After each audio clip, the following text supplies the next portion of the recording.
All right, what's up, everybody? It's Tuesday. It's another Insider Ties, and this one is a little bit, actually, it's going to be kind of intense, man. I'm going to go through something, and I'm talking about something that will affect the rest of, you know what, it's going to affect everybody that loves sneakers. So we're not going to the music or anything else because, once again, I'm over here on the side, and I'm going to show you some things on the desktop that you need to know about.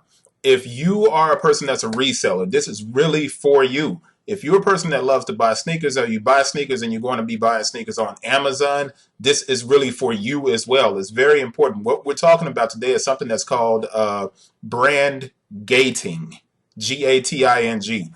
On the ARC website, you see the logo, you go up here to the top, you can see it.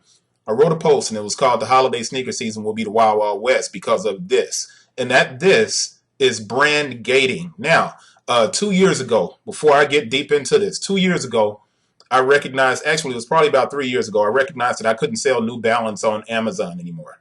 And then it happened with Asics. And then it happened with Coach. And then it happened with Birkenstock.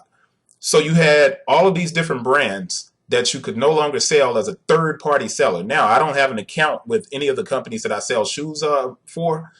And I'm just selling as a third party person. Now, most of the items that you buy on Amazon are from third party people. All right. So when you're buying something, you're not necessarily buying it from Amazon. You're buying it from a person like me that has a online shop, and we're trying to give you a really good deal. Now, this is the catch. This is the problem. Brand gating is the process of an e-commerce platform like Amazon. All right, they're an e-commerce platform, and what they're doing is they're making agreements with the brand to not allow third-party sellers to sell a particular item on Amazon. Now, there's two reasons for this, and if you look at the article here, it says it helps. Basically, it helps Amazon to control the market, and it limits, well, actually, it helps the brand to control the market, and it limits the decrease in value of the products that have been bought wholesale. So, New Balance, for instance, if you don't have a New Balance account, you can't sell New Balance on Amazon. So, what this does is it allows the people who actually have accounts to sell New Balance only.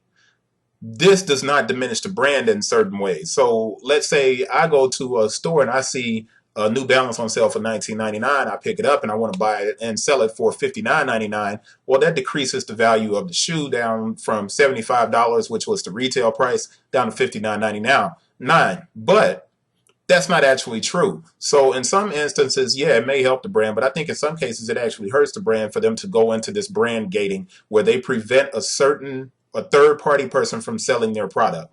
Now, two, brands do this to counteract counterfeiters.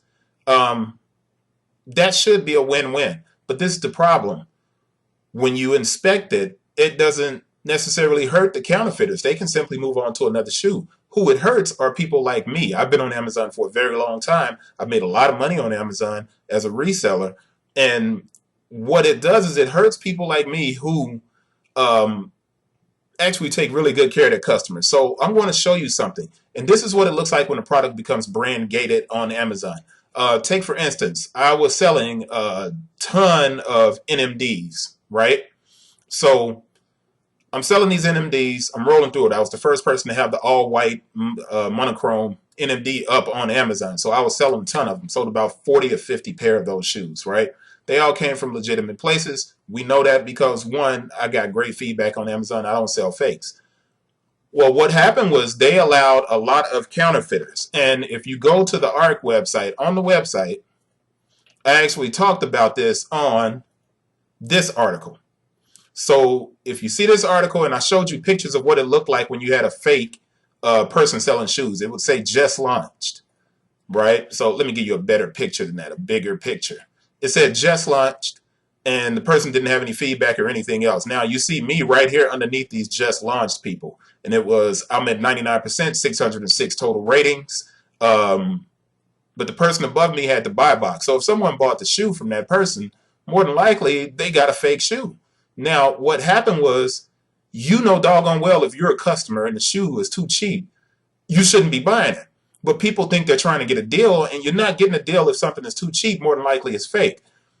So these people bought the shoe, and what happened was, because they bought the shoe, let's go to that white NMD that I was selling, Amazon took that product and put it on the brand gated. So this means that I would have to give them an invoice directly from Adidas to be able to sell that white shoe again. But let me show you what happened. Now, it should be a win for the customer, and it should be a win. And now I'm going to get back to the point of what I'm saying about the Wild Wild West coming up in November for Black Friday. Because if Amazon decides to brand gate more products, it's not going to only affect me as a seller, it's going to affect you, the buyer. Because this is what happened after I was no longer able to sell the shoe for less than $200. All right, watch this.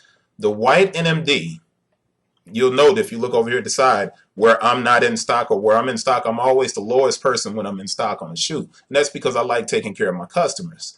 But here's the white NMD. And you notice it says inactive. Now, I can still sell the size 8 and I can still sell the size 11.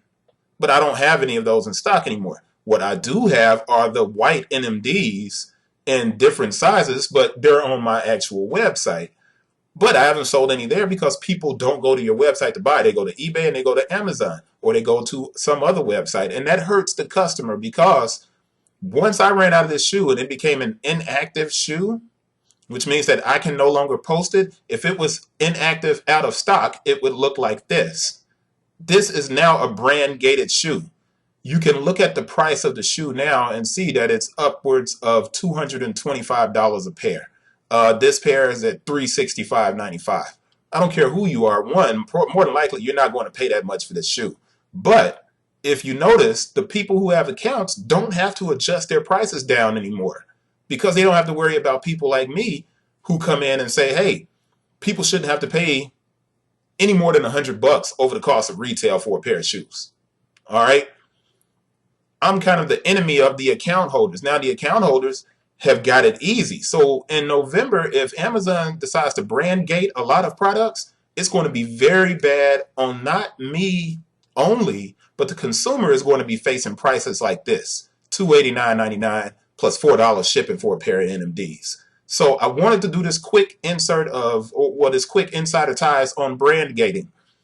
You guys are going to have to ask me some questions to get more detailed about this because it's a huge issue.